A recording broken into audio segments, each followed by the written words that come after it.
Radio city podcast कथा कट्टा RJ Chaitrali सोबत.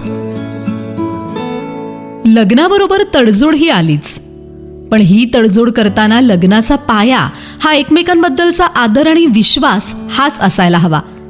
मग जोडीदाराची मिठी ही 5 स्टार हॉटेलच्या रूम मध्ये असो की एका चाळीतल्या 10 बाय 10च्या खोलीत, त्यात जर प्रचंड प्रेम आणि आदर असेल तरच ती हवीहवीशी वाटते. जसं या कथेत प्रीत गुलाबी ही सीमा गंगाधरे यांनी लिहिलेली कथा आपण ऐकणार आहोत कथाकट्ट्यावर, अर्थातच माझ्या म्हणजेच चैत्रालीच्या आवाजात. प्रीत गुलाबी. अभि आणि अलकाच्या 5 वर्षांच्या प्रेमाची परिणती लग्नात झाली आणि दोघांच्याही आनंदाला पारावर उरला नाही. दोघही अगदी 7वे आसमान पे होते. बोरिवलीला 2 BHK फ्लॅटमध्ये राहणारी अलका गिरगावला चाळीत राहायला आली. चाळीत एकच मोठी रूम होती. तिथे अभि, त्याचे आई बाबा, एक भाऊ आणि एका बहिणीसोबत राहत होता. त्यात अलकाची त्यांच्यात भर पडली. अर्थात अलकाने हे सगळं स्वखुशीने स्वीकारलं होतं.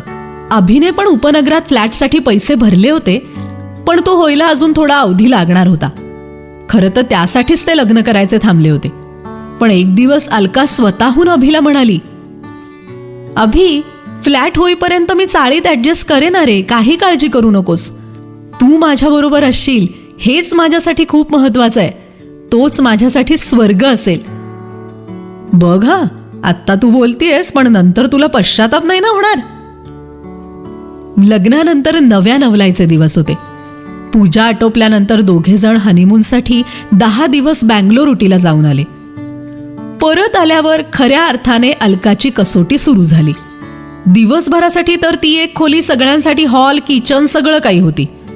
रात्री मात्र तिथे एक पडद्याचं पार्टिशन टाकून अलका आणि अभिजित यांची बेडरूम होत होती. अभि जन्मापासूनच तिथेच राहिल्यामुळे त्याला त्यात काही वावगं वाटत नव्हतं. सगळ्याच कुटुंबांमध्ये तशी सोय केली जात होती. सकाळी 6 वाजता तिथे पाणी यायचं. ते पाणी भरून ठेवावं लागायचं. चाळ असल्यामुळे चाळीच्या ह्या टोकाला 2 आणि चाळीच्या दुसऱ्या टोकाला 2 असे सार्वजनिक टॉयलेट होते. प्रातर्विधीसाठी तिथेच जावं लागायचं. सगळ्यांच्या समोरून डबा घेऊन जायला इतरांना काही वाटत नव्हतं, तरी अलकाची मात्र कुचंबणा व्हायची.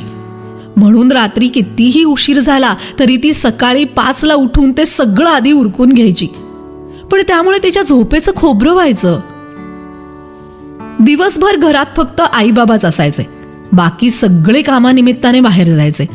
संध्याकाळी मात्र सगळे एकत्रच घरी यायचे.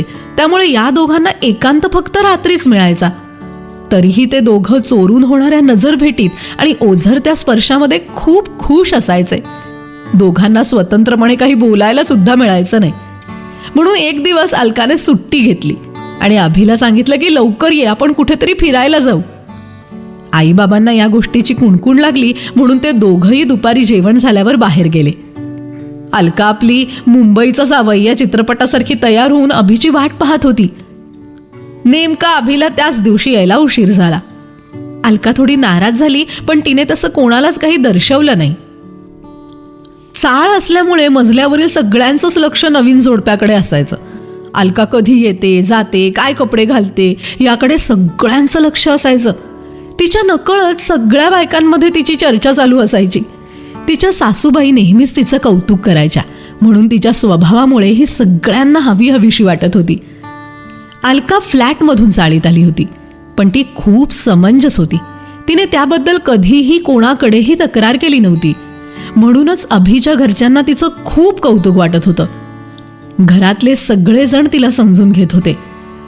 घरातले सगळे एकत्र असल्यामुळे अभि आणि अलकाला पण त्यांच्या चिडवाचिडवीत मज्जा येत होती. फेब्रुवारीत लग्न झाल्यामुळे पहिला सण आला तो होळीचा. आईने अभिला अलकासाठी काठपदराची एखादी साडी आणायला सांगितली.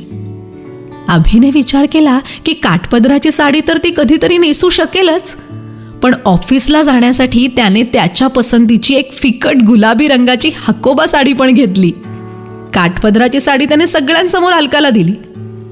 अलकाच्या मनात होतं की आईने सांगितलं म्हणून अभिने साडी आणली, पण त्याने एक स्वतःच्या पसंतीची आपल्याला साडी गिफ्ट दिली असती तर किती मजा आली असती. तिची ही इच्छा रात्री झोपताना पडदा ओढून बेडरूम झाली तेव्हा पूर्ण झाली. अभिने गुलाबी साडी भेट दिल्यावर तिला खूपच आनंद झाला. एकत्र कुटुंबात राहून सुद्धा त्यांची गुलाबी प्रीत बहरत होती. तिने ती साडी लगेचच अभिला नेसून दाखवली. अभि तिच्याकडे अनिमिष नेत्रांनी बघतच राहिला. सगळ्यांबरोबर एकाच खोलीत राहिल्यामुळे त्यांच्यातलं प्रेम असंच कायम ताजतवानं राहणार होतं. दुसऱ्या दिवशी जेव्हा गुलाबी साडी नेसून अलका ऑफिसला जायला निघाली तेव्हा नणंदेने हळूच गाणं सुरू केलं. प्रीत गुलाबी धुंद नशा. हे ऐकून सगळे हसायलाच लागले. अलकाचा चेहरा लाजेमुळे गुलाबी झाला. खरंच एकमेकांबद्दल प्रेम आदर असला तर आपण कुठेही आनंदात राहू शकतो ना. प्रीत गुलाबी ही सीमा गंगाधरे यांनी लिहिलेली कथा आपण ऐकत होतो कथाकट्ट्यावर, अर्थातच माझ्या म्हणजेच चैत्रालीच्या आवाजात. रेडिओ सिटी पॉडकास्ट कथा कट्टा RJ चैत्राली सोबत.